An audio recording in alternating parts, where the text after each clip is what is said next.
Oke, bismillahirrahmanirrahim. Assalamualaikum warahmatullahi wabarakatuh. Perkenalkan, nama saya Lalu Razi Warniman, NIM F1D018033 dari kelas A, mata kuliah pemrograman web 2020.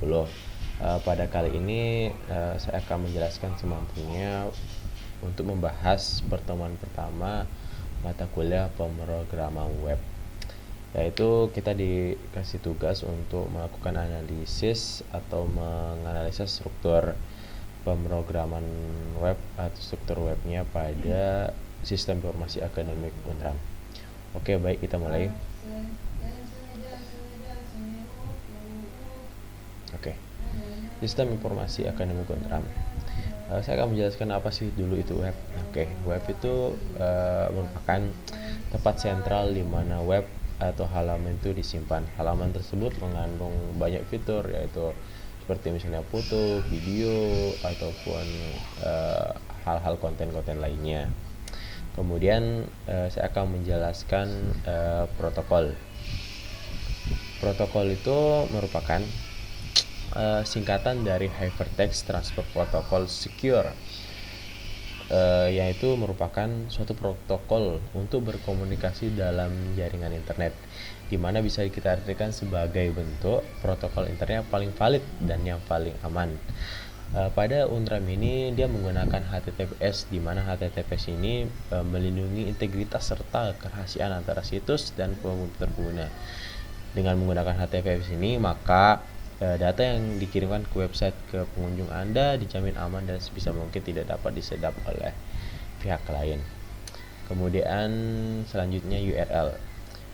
Kepanjangan dari URL adalah Unit Uniform Resource Locator, di mana hal ini merujuk pada karakter tertentu, biasanya berupa huruf, angka, dan simbol yang menuju ke alamat World Wide Web atau biasa kita sering sebut www. URL digunakan untuk mengidentifikasi lokasi sebuah file dalam internet. URL juga digunakan tak hanya untuk membuka sebuah situs web, tetapi juga untuk mengunduh video, gambar, halaman hypertext, dan yang lainnya. Selain itu, selain fungsinya mengidentifikasi alamat, fungsi URL adalah memindahkan user dari satu halaman ke halaman lain dengan menggunakan media hyperlink. Oke.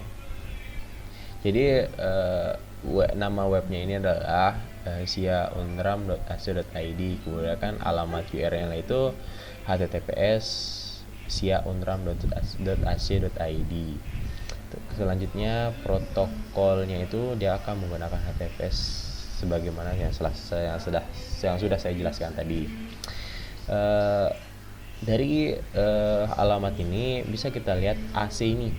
AC ini merupakan artinya akademik, dan kalau ID dia itu termasuk DNS, di mana domain name system, di mana domain name system ini merupakan penamaan standar komputer di internet dengan tujuan untuk mempermudah pengelolaan server komputer di internet.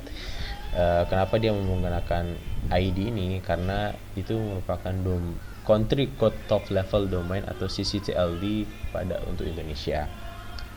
Oke, selanjutnya hosting dalam situs ini. Saya akan menjelaskan dulu apa itu hosting ya. Hosting itu merupakan jasa layanan internet yang menyediakan sumber daya server-server untuk disewakan sehingga memungkinkan organisasi atau individu mendapatkan informasi di internet berupa HTTP, FTP, email, dan lain-lain. Pada SIA Unram ini dia menggunakan dedicated server, di mana salah satu tipe hosting yang menawarkan sebuah fasilitas server dengan skala penuh kepada hanya satu buah akun penyewa. Artinya apa? Artinya adalah jika Anda memutuskan untuk membeli sebuah layanan hosting dedicated server, maka Anda akan mendapatkan akses sepenuhnya terhadap sebuah server. Anda bisa melakukan instalasi sistem operasi sendiri, memilih jenis sistem operasi yang ingin Anda gunakan sendiri, seperti contoh misalnya untuk mengakses ini dia menggunakan browser gitu ya. Kemudian jenis web. Pada SIA ini dia menggunakan jenis web dinamis, yaitu website yang kontennya selalu diupdate secara berkala. Kebanyakan website bersifat dinamis karena lebih mudah dikelola dibandingkan website statis. Maksudnya dinamis ini kita tuh bisa berinteraksi. Misalnya mahasiswa dia bisa berinteraksi dengan webnya langsung misalnya untuk mengubah data pribadi dan lain-lain sebagainya.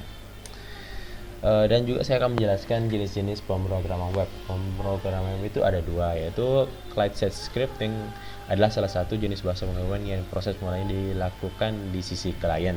Contohnya HTML, CSS, dan JavaScript. Dan yang kedua server-side scripting, yaitu bahasa pemrograman web yang mulanya dilakukan di sisi server. Terus arsitektur web ya. Arsitektur web itu misalnya ini.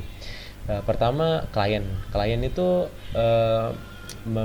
memasukkan atau mengetikkan alamat webnya. Kemudian dia akan merequest HTML yang diterima dan direspon oleh HTML. Kemudian setelah merequest, dia akan melanjutkan prosedurnya ke server. Nah, server ini akan mengambil data yang diminta oleh klien.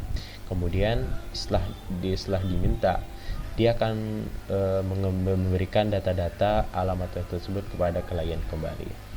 Seperti itu. Jadi kurang lebihnya mohon maaf jika ada salah, tutur kata yang salah mohon dimaafkan. Wabillahi taufiq wal hidayah. Wassalamualaikum warahmatullahi wabarakatuh.